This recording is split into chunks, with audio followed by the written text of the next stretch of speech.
Good evening. It is June 24th, and it's Google Rocks Hawaii, episode number 39. And even though it's called Google Rocks Hawaii, sometimes we talk about other things. And tonight we're going to be talking about Minecraft in the classroom. Well, why it should be there or why it should not be there. And we have a couple of special guests that are not regulars, and a couple of our regulars are also using Minecraft in the classroom. So we have a mix. And so what I'll do is I'll introduce myself, and then we'll go across the board and have I'll call on you if you would introduce yourself, what school or what country. We have someone from Australia today, Melbourne. Very, very cool. A first for us. Where you're from. Why are you laughing, Shane? Nothing. Where you're from, and your involvement in, briefly, your involvement with Minecraft, both regularly and in education. So Shane, sorry, not Shane, Stephen, you're at the right next to me on my board, so if you would introduce yourself, that would be great. All right. My name's Stephen Elford. I am the ring-in from Victoria, Australia. I use Minecraft in my classes with 12 to 17-year-olds to teach maths, science, geography, and biology concepts. Neat. Shane? My name is Shane Asselstine. I'm the Curriculum and Technology Coordinator at Momilani Elementary School. I like your poster, your Minecraft poster back there. Yes. Fits in. Okay, Rachel? Hi, I'm Rachel Armstrong. I'm a 5th grade teacher here in Hawaii at Hale Kula Elementary. Personally, I haven't really played Minecraft until recently, and this is the first time I used it with 5th graders. Nice. Michelle? Hi, I'm Michelle Colte. I'm the librarian at Hale Kula Elementary School, and we just started using Minecraft as means for students to share their learning and their research. Michael? Hey everyone, I'm Mike Fracano. I'm a tech integration specialist, and I haven't had a chance to use Minecraft in the classroom yet, but I'm very interested in how it can be used. And Michael and Michelle and Rachel and Megan already did 2 hangouts on their EdTech Mix Plate, which I watched and enjoyed, and that'll be part of our show notes that you might want to check out at bit.ly, bit.ly, GR39, as in episode 39 of Google Rocks, GR39 notes. And there'll be lots of links that we shared today and also other resources, so be sure to check that out. Anne? Hi, I'm Anne, the librarian at Kalani High School, and I know nothing about Minecraft, and I don't think anyone is using it at our school. Great. Okay, so what I thought we'd do, as you probably know if you've seen our show before, we kind of loose, and we kind of go with the flow of what is happening, but definitely we want to be able to tell people, like Anne, what Minecraft is and what it's all about. And I asked Shane if he would do that. So could you do that, Shane, please? Sure. Hopefully I can do it justice. Minecraft is essentially a sandbox game where kids will play and participate online in a collaborative type of effort.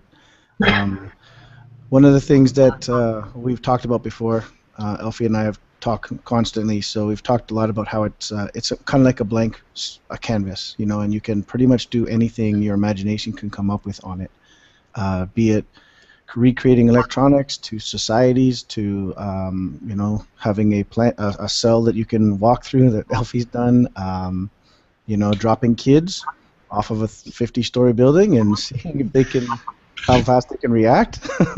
Can't do that in real life, but you know, there's some great, wonderful things that can be done with it, and if I'll put the link in the chat, but if you take a look at the Minecraft trailer, which was created by fans, it really does kind of epitomize the entire Minecraft experience and why kids are so drawn to it.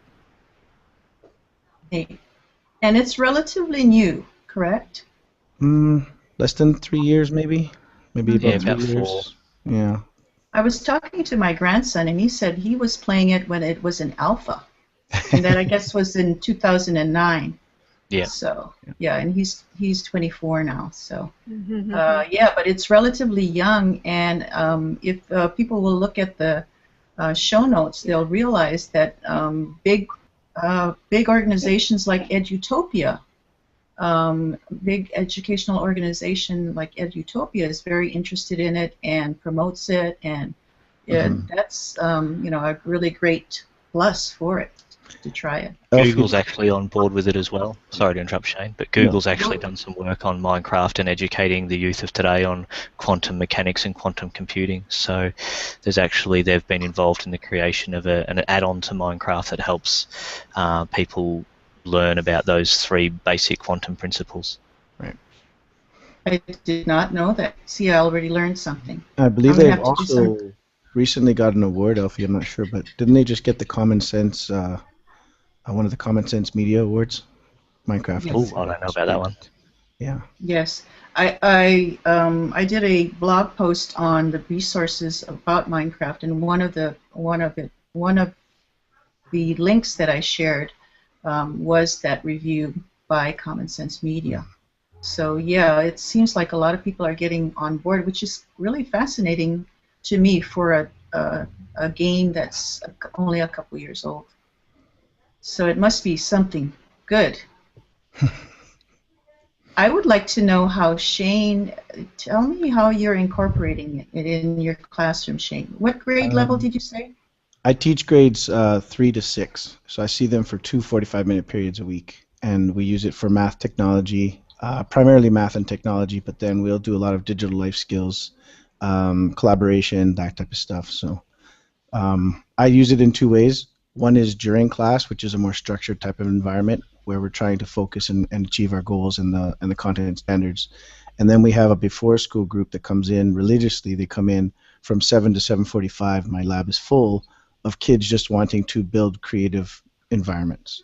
So one of the big projects we worked on this year was creating a city in which we could talk about the supply and demand that farms have to the inner cities and stuff like that. So they went to the trouble of actually building the entire downtown area, museums, baseball stadiums, housing, and then beyond the housing, the farming. So, is this something that can be shared with people?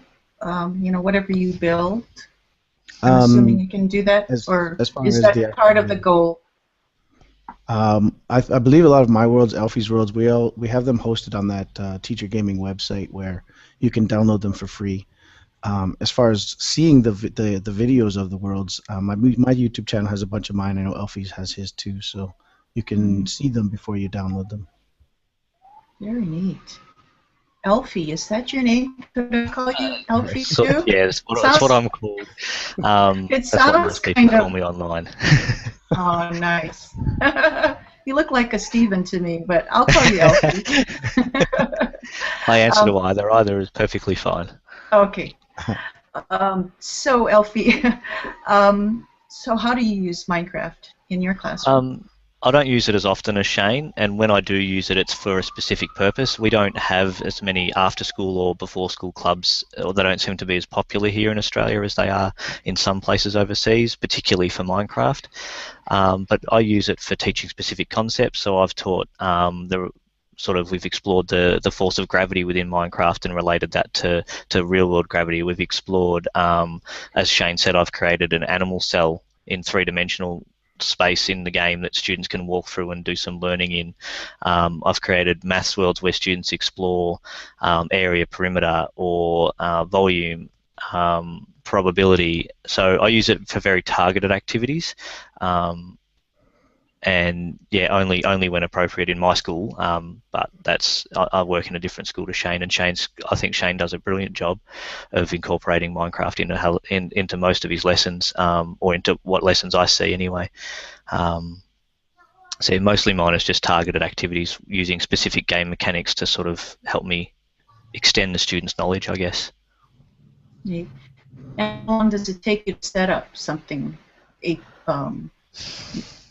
It depends on what you want. I mean, some things can take almost no time. So I set up an algebra lesson where students were just going and gathering data, and then we were using that data to perform algebra on, and using that data to perform statistical analysis on. So that particular lesson took almost no time to set up. But my animal cell, which is a completely customized experience for the students, took many months of many hours put into it. So, but it's something that is very, very powerful, and there's one situation that happened there that I would never have happened in a standard classroom. There were two kids play fighting in the game, and of course, you know, students never play fight in the classroom, but these two students were joking around, and then one turned to the other and said, "Yeah, you better run away or I'm going to throw you into the lysosome." Now, that was a joke about what the lysosome does, and that's sort of a trash can in the cell, and he was going to throw him in the trash can of the cell, but that sort of joke would never have happened in a standard classroom for me. That sort of high level of knowledge from that it just astounded me, and that's one of the first lessons that I put, as I said, many hours into, and I would do it again just for that one instance, for sure. Wow. So how did Elfie and Shane meet? I taught Shane everything he knows. How's that, Shane? Yes, sure. No, I'd been using Minecraft EDU for a while, and I was pretty active in the Minecraft EDU community, because there is a community of thousands of teachers out there in the one area, sort of talking and sharing and showing each other and asking for ideas. Shane came along one day and started talking about stuff and sort of getting an idea of what it was, and I remember one day me saying, "Hey, I think you get this. Do you want to join like my Skype chat, and we can sort of bounce ideas around there instead of in the whole public community?" And that was what, 18 months ago, Shane? Yeah, about that. Yeah, about 18 months ago, and Shane and I chat, well, not 24/7, but gee, it feels like it sometimes. We can't get away from each other. But yeah, we're constantly there to bounce ideas to each other, and it's a really good community. We did try a public Google Hangout, so that anyone could come along into that public group hangout and ask us questions and have a chat, but that sort of was a bit of a flop. So if people want that after this, then we can certainly try and get it up and running again. Shane, anything to add? No, I mean, it's funny because actually I got Minecraft, regular Minecraft, and I think I played a week of it before I switched over to EDU, because it was just that much better than what I was using initially. So the tools that come with it are just amazing, and that's not just because Elfie and I are actually two of the people that are helping develop the program with them as teachers using it, but also just because we really can see the application of the program within the classroom. So. Wow. So you're part of the developing team. Is that what you're just saying right now? Very modestly? Yeah. Yeah. We're very actively demanding in the group, if you want to look from their side of the perspective. Like, can we get this? I'd love to have this. Can we have that? Because, Nice. and but a it lot of comes the times back the guys to are really good. Yeah, and it comes back to Shane and I both practice with this in the classroom. We're active members of the community. We're active members of the teaching sort of faculty out there using this in a classroom. So if we sit there and say, "Hey, we think we really need this. This would be really valuable in not only my classes but everyone's classes if we could have this." You know, the developers will go, "Yeah, can you explain why?" And we'll explain why and say, "Well, this is what we think," and then we'll bounce it around in there between us and the developers and some of the other people in there and go, "Okay, yeah," and then they'll run away and do their magic coding thing, and then it comes up in the next version, and we get to play with it and test it and give them feedback until it gets put in the proper version for public release. So it's been a really good experience for, I know me, and I'm pretty sure Shane, in terms of saying, well, you know, we've used this, I'd really benefit from this in this particular circumstance, and I think that'd be powerful for everyone. Let's have a chat about how we implement that. That's fantastic. Now you're talking about EDU, Minecraft EDU, that you're helping to develop. Mm-hmm. Yeah. And so, how is that related to the original Minecraft? I know that the original Minecraft was developed by someone in Sweden. Mojang, yeah. So this is a different set of people? Yeah. For This is Minecraft a different, EDU? yeah. Yeah. Yeah, it is a different set of people, but it's like Minecraft is built in Java, and that's highly customizable. So Joel Levin, who was one of the first teachers using Minecraft in his classroom way back when, developed a set of objectives he wanted for this particular overlay of Minecraft, which is all that Minecraft EDU is. It's an overlay of Minecraft, and worked with some Finnish programmers and teachers over there, and got a program that overlays Minecraft that is supremely powerful for teachers to be using, and that's going to happen again in about 5 minutes, so remind me not to be talking in 5 minutes. Oh, okay. Wow, that's pretty exciting. Really exciting. Mm-hmm. The EDU version, just to elaborate a little bit more of what it is, and I think I did this on Michael's show as well. There's a lot of internet chatter out there about why pick Minecraft versus Minecraft EDU or vice versa or whatever else, but essentially Minecraft EDU does not take away anything from the game. It only adds to the game. And what it adds are those things that teachers would want. So for instance, the ability to freeze kids in one button, if they start getting out of hand. To be able to mute them if they're too busy chatting and not paying attention. To add blocks. There's specific blocks that are specific to Minecraft EDU.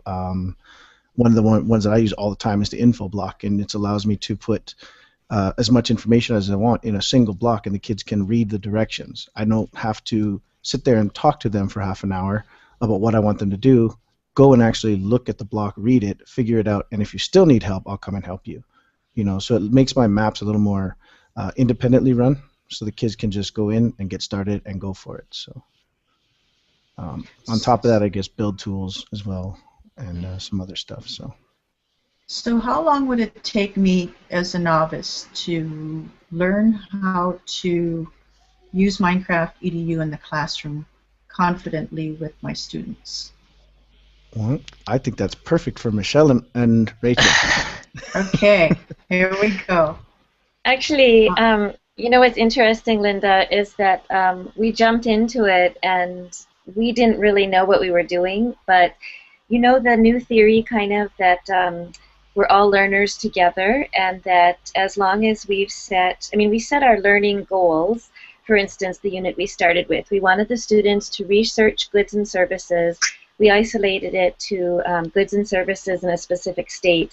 And then we kind of let the kids go in terms of how were they going to show us what they discovered via Minecraft. And it was so exciting as an adult who doesn't know Minecraft to step back and just watch them and to see how immediately the kids who knew Minecraft started helping the others who maybe didn't know it so well, and how quickly those kids caught on.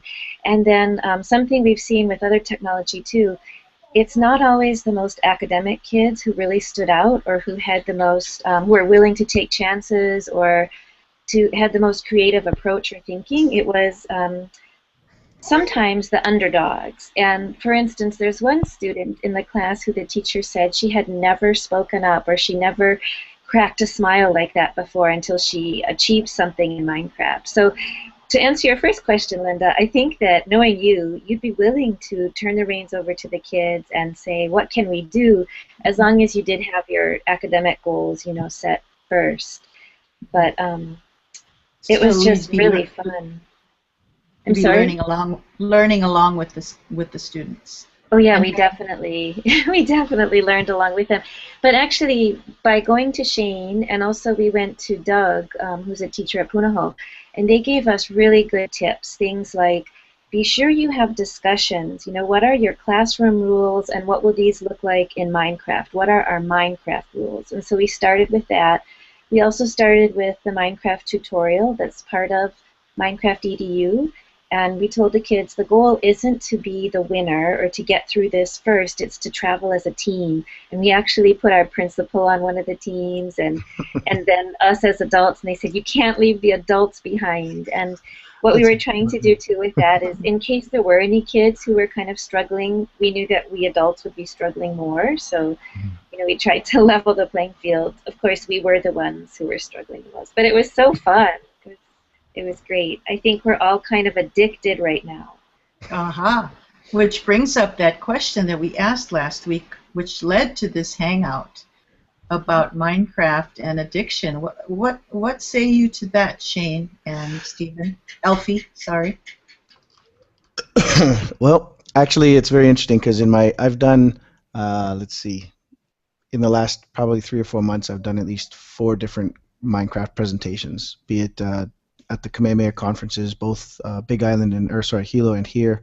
Also at Punahou, I've done one there. Every time I hear this addiction word, Doug kind of led me to this one author, and I wish I could say his name. Anybody can say his Mihaly. He did an ed tech talk, and he talks about that, and he talks about the difference between addiction and flow. Flow being that concept of I'm in the zone. You've heard people say that. I'm kind of, people can get in the zone anywhere from cleaning house to, baseball players, professional athletes, that kind of stuff. Addiction is more when you're so intently focused on something that you start having negative things such as, you forget to take care of yourself, forget to feed yourself, things like that.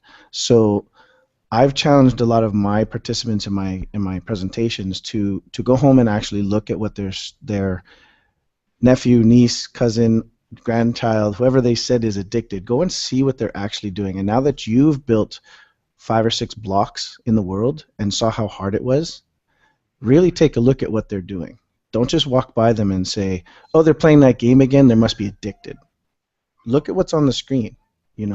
I'll tell you what, I've got kids who have built 15-story skyscrapers for me, and they would not say a single word for an hour and a half solid. Are they addicted, or were they just really focused? Mm-hmm. I think sometimes we forget we've been teaching so long in certain ways, and we're so used to seeing kids doing this on a desk or kind of just like off in the space.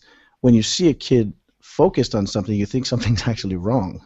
Mm-hmm. I mean, we need to get the kids more engaged, and they need to be in that point. I agree with you, Shane. And Linda, I think I definitely used the wrong word. Shane, I posted a link in the chat. I'm not sure if that's the article you're referring to.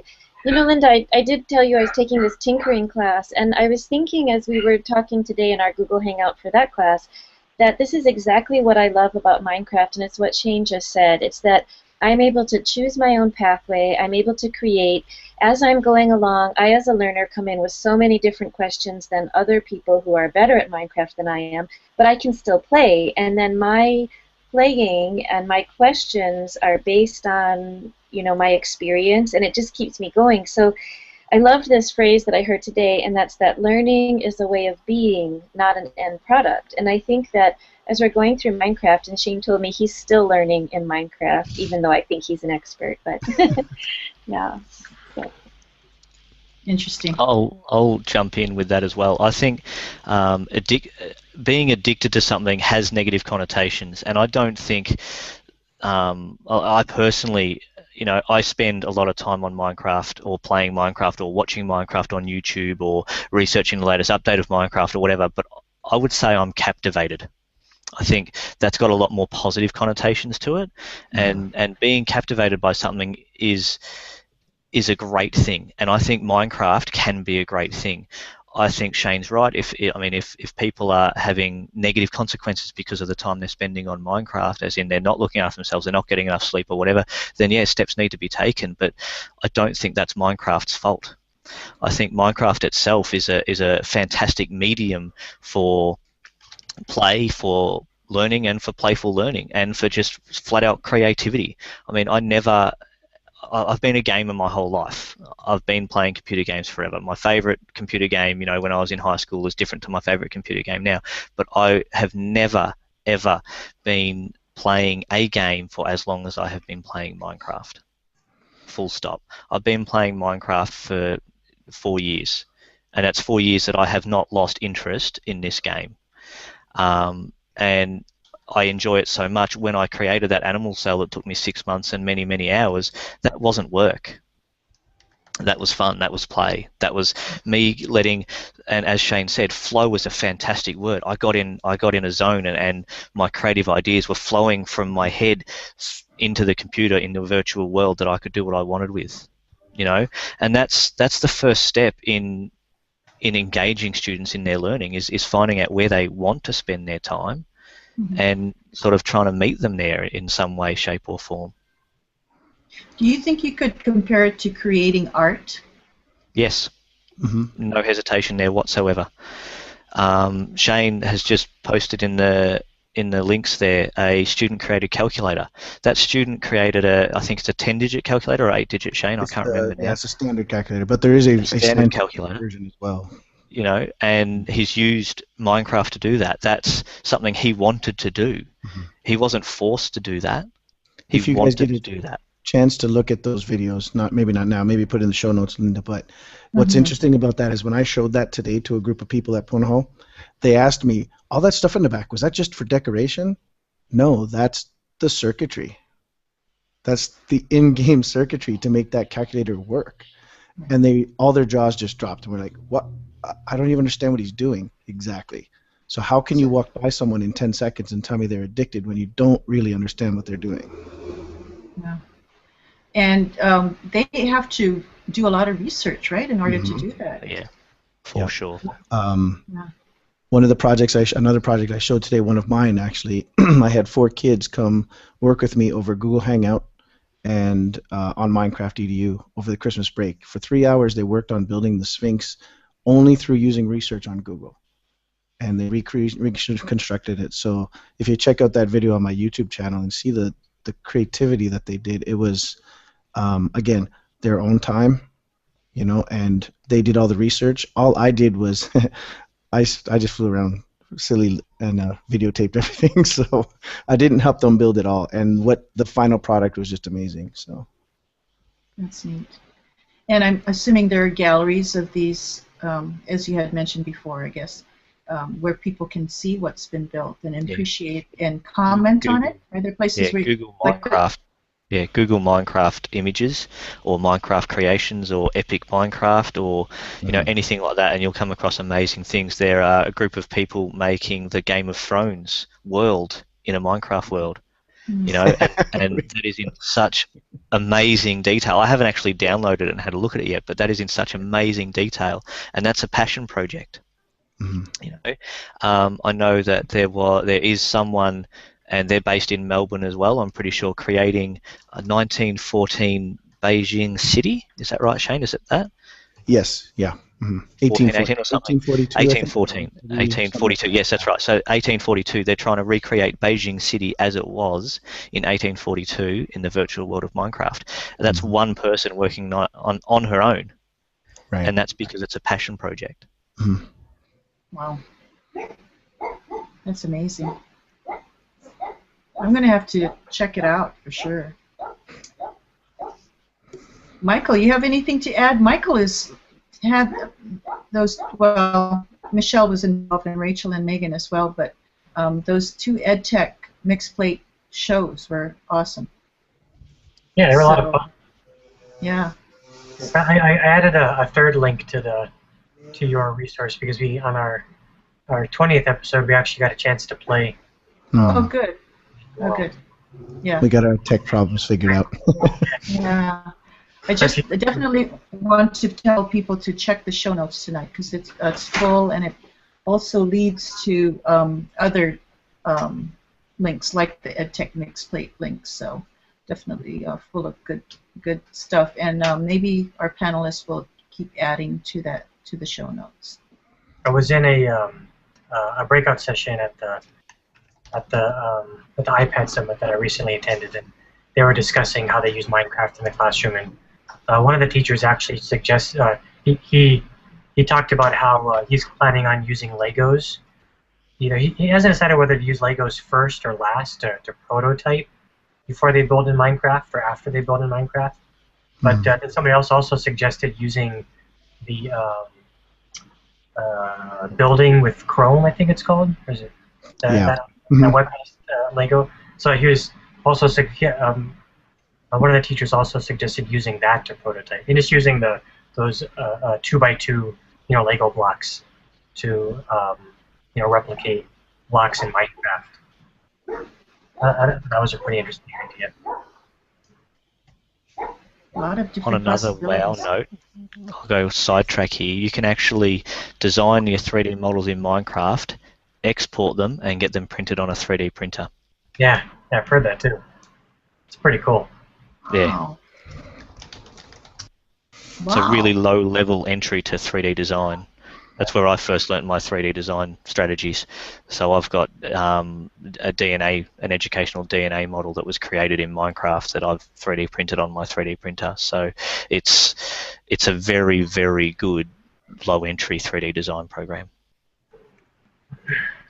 Neat. Wow. So Elfie, how are you doing that? You said you created in Minecraft and you exported it to your 3D printer? Yes, so you create in Minecraft and then you use a program called Mineways, Mineways,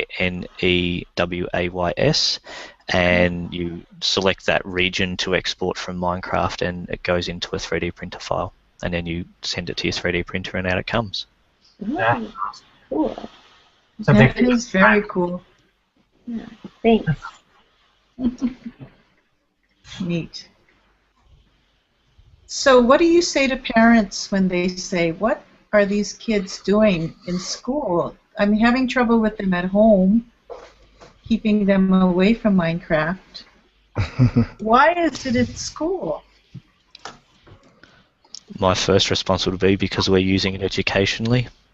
And no, I'm serious. I mean, how we do Minecraft at school is different to how we do Minecraft at home. And that's Right. something that needs to be made clear to parents and students when you're starting. If you choose to start down this path, you need to make it abundantly clear at the beginning that what the Minecraft you are doing at school is not the same Minecraft you're doing at home. We have explicit learning goals. We have explicit tasks to do, or maybe we're going to just play for a week and then we're going to discuss the survival strategies, or we're going to journal our path, or we're going to come back and discuss how the community developed over the time and how trading happened, or whatever. There has to be.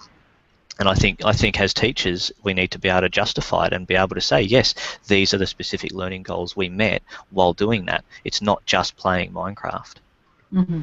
And Can I jump in there? Go ahead, Rachel.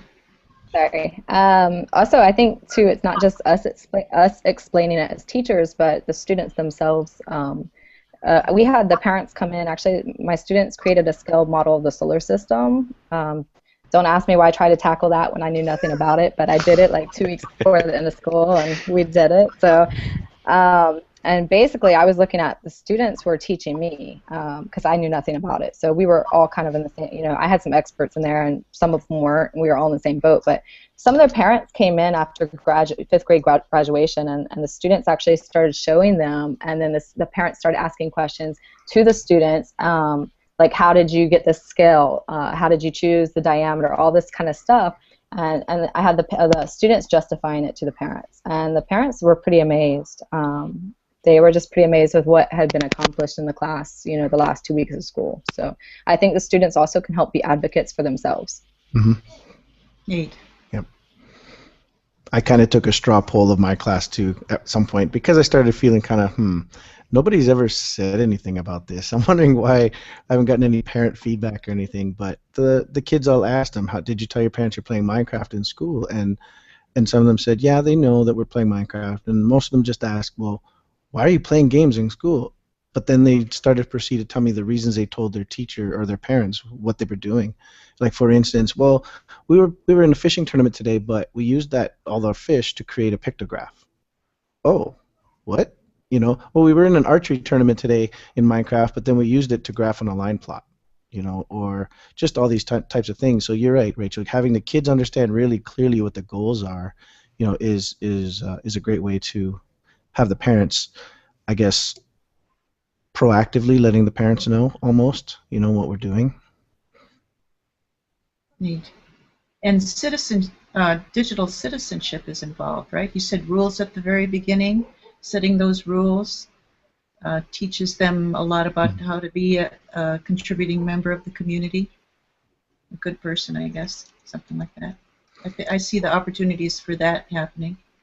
Well, I mean, it's an online space, and it's a very real space for those students. So if someone comes along and knocks down your door and steals half your stuff, that's your hard-earned stuff. You know, you're going to go and have a go at that student. So it's the perfect teaching opportunity for a discussion about digital citizenship and how what we do in a digital space can affect and does affect what happens to people in the real world.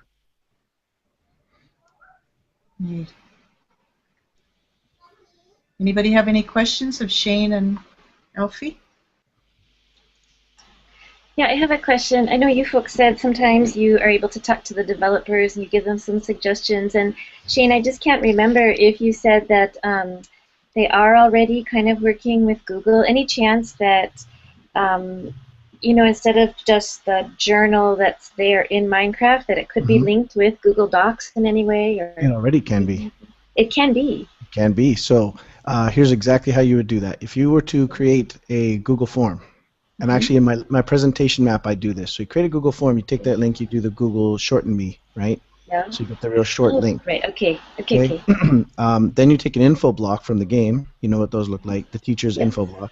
You paste that link in there, you click it, it'll go to the website. Oh yeah, we did that with you when we played, so yeah, that's and that's true. a perfect way to have that go into there. When we collected data for our graphing, we actually had them put the data in there. So into a Google document, which was nice. So it would just be a shared. I mean, likewise, it could be it has to be a form. Could it be a presentation link in a sense? I've presented. I've linked up LearnZillion. Anything that you can create a link for, anything on the web. Sweet. So one of the challenges is to create a 24 cubic unit. I'm actually quite surprised by this, that adults had such a hard time. They can get putting the block down, they can get breaking the block, they can get the 3D world, but if I ask them to make a 24 cubic unit aquarium, they blank. Like, what?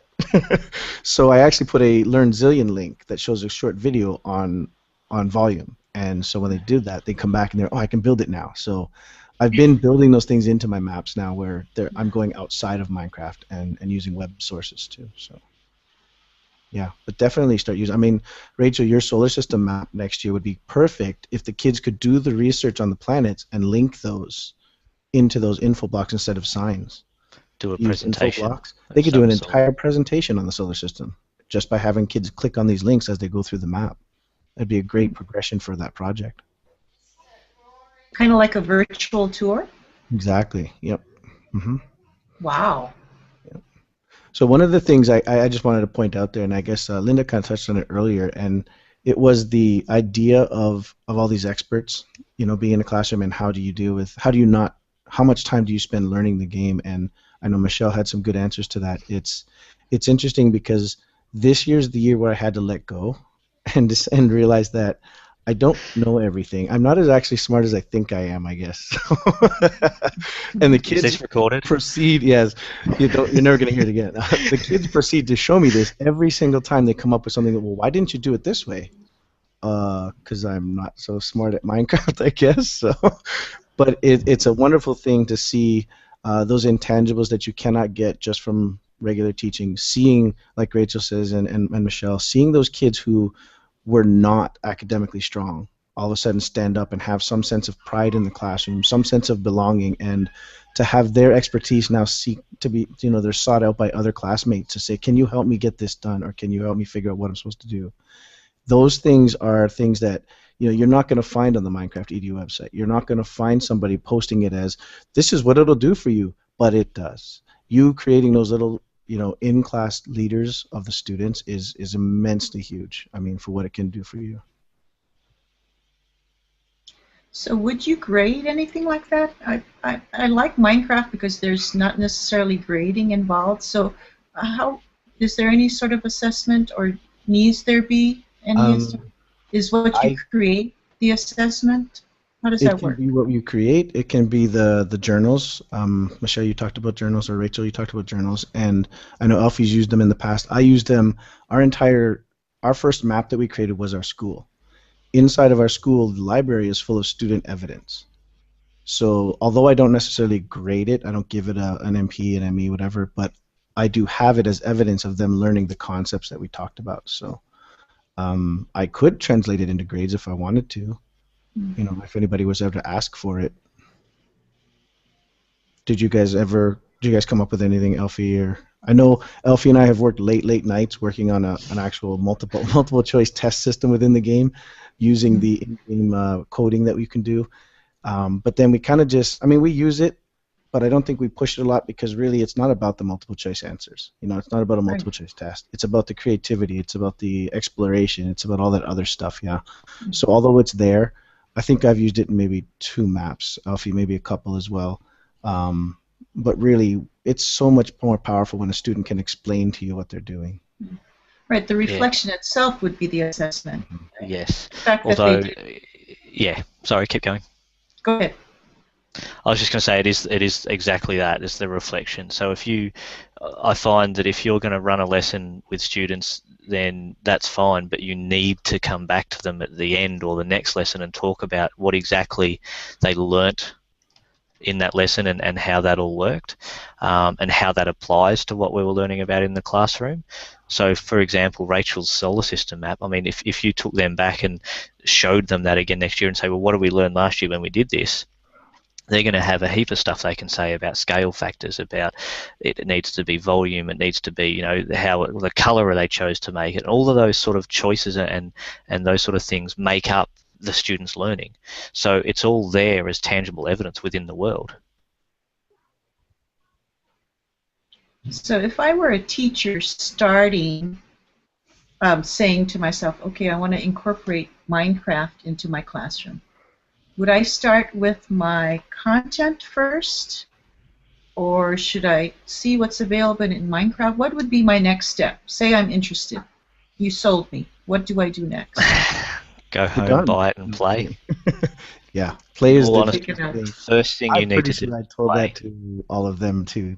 That they've got to play. And last time I haven't talked to Michelle all summer, and then all of a sudden I get into a chat and ask them to come in here, and Michelle says, "Oh, since you're here, how do I grow wheat?" Well, at least I knew she was playing, so that was good. So, but yeah, playing is probably the best advice. Neat. Because you will develop your own way of using it. Yeah, well, for sure. The more you play, the more ways you can see how it can apply to your curriculum. So Shane did start playing Minecraft before he started educating with Minecraft. I was the same, and I think a lot of teachers out there that are experts like Shane started with the play, and then they realized, hey, hang on a minute, this particular activity I just did in a game, I can use that and leverage that to teach about ratio and proportion. Yeah, you know, exactly. The 3 wheat I need to make my bread can be used to talk about ratios of wheat to bread and bread to wheat, and you know, my farm is this big and it grows this much, and you know, so there's a whole heap of activities within the game that you can leverage different ways for what you want. That's aside from just the general social and digital environmental learning that goes on in the virtual world in a multiplayer situation. Mm-hmm. Linda. Yes. Linda, I think too another piece of advice, because I kind of just throw myself in situations. So not just playing, but also find just poll the kids at school or in your class and see who already knows how to play it. And that was the best thing for me, actually, because I'm a little bit more social in my learning. And I had a student who sat by me, and for just a couple hours I had 2 students sit beside me, and I basically like grilled them. How do I do this? How do I do this? Because Shane wasn't there, so I had to pick a kid. And so they kind of taught me, and then on top of that, just going out and like I would Google things to try to find out a little bit here and there, but honestly still not even close to being anywhere knowing about it. Just kind of play with it. But getting a kid to sit down beside you, because I think that's really powerful for the kid to feel like they're teaching the teacher. So. And then there's also, you know, I was asking my son, and he got so tired of me talking to him that he finally said, you know, Mom, there's this thing called YouTube. And he pointed me in the direction of all these different people's channels. And so, like, you can see the different projects that Shane has done. And actually, Linda, somebody I met at in Sydney, Colin Gallagher, he has a channel too devoted to Minecraft. So there's so much out there if Shane's not available. I do think Wow. that you need to think about the concept you're going to use it for. Even when you're playing, I know that'll give you more ideas, but I think I did kind of start with what is it I wanted to do with it. I had seen what Michelle had been doing with another teacher named Rachel, and I had seen what they were doing, her and Megan, and then I just started thinking, what did I think was it best for? And I mean, the first one that jumps into mind is Skell. So I just looked at what was coming up next in science, and I thought, well, that's the one to go with. I'm sure there's lots of other ways you can build in quizzes and stuff like that, but to me, it's definitely problem solving, and scale and math is in there. So and spatial reasoning. So I would think of the concept first. And how long was your solar system unit? Or was it a unit, or how long did it take Haha! you? It was not a unit at all. It was I'm basically. sorry. It will we be next had week. Was it a we had day? we had basically 3 weeks of school left, and Megan almost she was just like she was just seen her face when I was like, we're gonna build, the kids are gonna build this map. So she basically, I asked her, I need a blank map where they can build, and she just kept looking at me. But anyway, anyways, all I did was go on YouTube and I looked up solar system in Minecraft and scale. And a video popped up by just some gamer out there, and then I looked at how he had done it. I said, well, we can do that really, a lot better than he did it. And I had no idea what I was talking about at the time. And so then the first day we went in, it was like a total nightmare, and nothing got accomplished. It's like, build your spheres. And what we were doing was trying to build the spheres through blocks, and we were going to make cube-shaped planets. And it was taking forever. Oh my God, because I had 2 boys come in, and they were helping me just to build the sun. And then what we ended up figuring out is, oh, duh, you can make spheres in Minecraft without having to put every single block. Yes, don't laugh, Minecraft experts over there. So anyway, so we built the spheres at that point. It was just kind of a progression as it went. But before we even got into Minecraft, we did I have everything up here if you guys want to take a look at it. I don't want to share my stuff, though. I know we've kind of just been chit-chatting about it, but I had them research and do the math first in a Google presentation. And from there, they each picked a planet and researched about it. And then that's when we went into Minecraft and we started building. But all total, it was about 2 weeks. And I think we had like 4 or 5 sessions. And I was pretty amazed by what they got accomplished in 5 sessions, about 5 one-hour sessions. So pretty amazing. So will you do it again next year? Next year? Next year I'm doing the tech job. But if I have a group of students, or if the 5th grade is interested in doing, yeah, that would be great. And I can definitely see making it more interactive, like Shane was saying, by putting in, because we have the presentation linked at the beginning of the Minecraft world, but with all their research. But I didn't have each one of them make their own separate one. I think a lot of it, and I'm not really sure how much they got out of it for skill and all that good stuff, because like I said, I think I was rushing it, just trying to get the experience. And so I think I would take a little bit more time for them to truly understand the concept, which is a little bit harder for 5th graders, before I jumped in. Maybe get them to research a little bit more and plan it out a little bit, and then get in there. And yeah, I would definitely do it again. It was great, Yeah. and the kids were so engaged. I think they were more engaged in Minecraft than they were in when we did coding. So really fun, really fun. And I'm not a computer gamer. I'm a Mario game, like a video gamer, but I picked it up okay. It's a lot to learn. I can definitely say I'm not addicted to it, and it's not something I've even touched this summer. I mean, I've been playing and at the beach and stuff, but it's not, it's not a bad thing either. I like it. It's not something I feel like I'd rather have the kids build the stuff and then me just facilitate from the side. So, yeah. I think just to add on to Rachel there, that Alfie, you can probably attest to this too, that we've all had those lessons where got a great idea, I'm gonna do it tomorrow, watch me do this, and it so epically fails.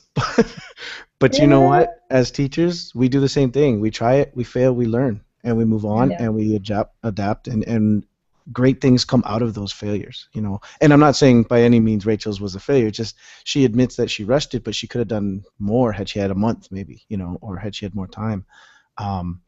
But she's going to learn from that. We've learned from it. Trust me, I've failed probably as much as I've succeeded. So some of the things I've tried in class, but each time the kids learn, I learn. So. Well, isn't that part of Minecraft though? We mentioned this in the show last week about failing not being a big deal. Mm-hmm. And it's part of it, and that's how it works. Yep. And how do we fix it? That really appeals to me. That's a tough one. And How to fix it. Well, no, I mean working as a group. You know, within the game itself. I'm not talking about teachers in the class. Within the game, the game Minecraft, failure is okay, right? Yeah, for sure. If it doesn't work, let's try something else. Yeah, and it's depending on the circumstance you're in, you just break it down and start again. Mm-hmm. Well, I think that's one of the key aspects of gaming too is failure. You know, you fail, you get another life, you try again, right? So I think it's important that we transfer that to learning. Right? It's okay to fail. Yeah. I think that's huge. Yeah. Huge value of the game. So and I think that the beauty of it, sorry to jump in, I think the beauty of it is the kids don't even see it as failure in Minecraft because it's not really failure, it's just play. And I think that's the real beauty of it. It's not like a grade or it's not a you failed kind of thing. It just didn't work out, so we try something else because we're having fun. Right. Yeah. That's neat. So I wanted to ask Shane and Elfie, what do you see for the future for Minecraft? You think it'll rise? What do you think? What's going to look like in a couple of years? If you had I'm doing my best here. I honestly, I don't know necessarily that. I do think that Minecraft's got quite a few years left in it. That we're going to have quite a lot of great things come out of it, especially if educators really latch onto it and start using it the way it can be used. But it's not only that, but it's also one of those Kickstarter things where I think the mentality of engaging kids in learning, Minecraft has been a huge advocate of that and pushing kids to see and teachers to see a different way of teaching. You know, we don't need to teach out of workbooks. We don't need to teach out of textbooks. We need to teach for the sake of teaching, you know, to get the kids to understand and learn. And they're not learning if you're giving them papers. You know, I mean, that's not how they learn nowadays. It's just not. And one thing that's happened to the gaming world since the creation of Minecraft and the popularity boom of Minecraft is there are a heck of a lot more creative games out there, and they're much more popular. So, I mean, you've gone from Minecraft, which was a 3D virtual sandbox world, to Terraria, which is a 2D side-scrolling virtual sandbox world, to, there's survival. I can't remember what The Forest is the latest one I've been looking at on YouTube. It's a survival open-world sandbox system, but it's in sort of a survival setting where you're being hunted by some aliens or something. So there's this whole open world, no real storyline behind it, create your own path is a massive shift in gaming. That's never been done before. Minecraft, as far as I'm aware, in terms of popularity, was the first of its kind, and that's created a massive shift in the gaming world. And I think that if we can capitalize on that as teachers, about the passion that goes behind this creativeness and this creating in these virtual worlds, I think that's going to be more powerful than anything I've seen in education in my time in it. Yeah, I think it's really opened the door for teachers and classrooms to feel like it's okay to have games in the classroom now. I think Minecraft has been that bridge, and who knows if Minecraft will stand the test of time, but I wouldn't doubt seeing a lot of other games coming to fruition that are either meant for the classroom or have just been in the gaming world and are now. I heard recently about a teacher who uses World of Warcraft in her classroom. I would have never imagined being able to do that, but she's obviously found a way, and it's pretty interesting to see that that's now becoming more mainstream now because Minecraft is becoming so popular, and now it's finally being used in education. So I think there's. And it also has created a mind shift in my own head. As I said, I'm a gamer. I was playing Plague Inc. on my iPad one day, and I went, I could use this to talk to my year 11 students, so my 17-year-old students about taking over, no, not taking over the world, about DNA and evolution and how it works and how you can use knowledge about evolution to try and beat the game. So we spent a week in my classroom playing Plague Inc. So the kids were seriously trying to take over the world with their little diseases and kill everyone, which sounds horrifying.